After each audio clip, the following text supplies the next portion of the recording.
بسم اللہ الرحمن الرحیم۔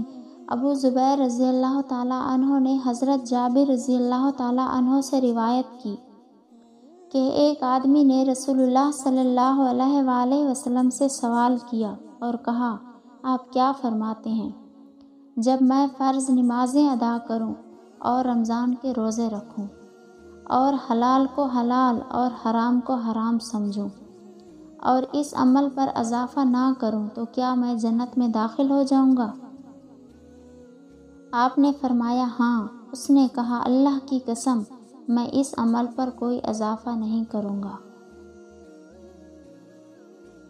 حضرت محمد صلی اللہ علیہ وآلہ وسلم نے فرمایا، درختوں میں ایک ایسا درخت ہے کہ اس کے پتے نہیں جھڑتے اور مسلمان کی مثال اسی درخت کی سی ہے۔ بتاؤ وہ کون سا درخت ہے؟ یہ سن کر لوگوں کا خیال جنگل کے درختوں کی طرف دوڑا۔ عبداللہ رضی اللہ تعالیٰ عنہ نے کہا، میرے دل میں خیال آیا کہ وہ کھجور کا درخت ہے، مگر میں اپنی شرم سے نہ بولا۔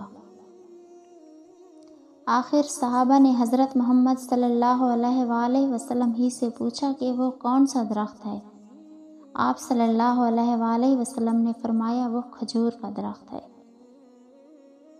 رسول اللہ صلی اللہ علیہ وآلہ وسلم کا ارشاد ہے کہ حسد صرف دو باتوں میں جائز ہے۔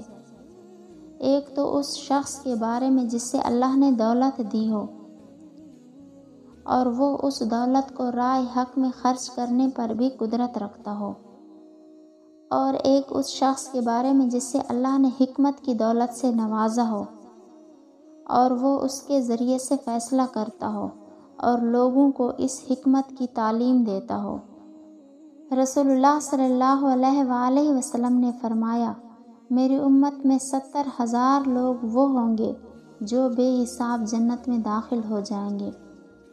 70,000 لوگ وہ ہوں گے جو بدفعلی نہیں کرتے، نہ منتر سے جھاڑ پھونک کرواتے ہیں اور نہ داغ لگاتے ہیں، بلکہ اپنے رب پر بھروسہ کرتے ہیں۔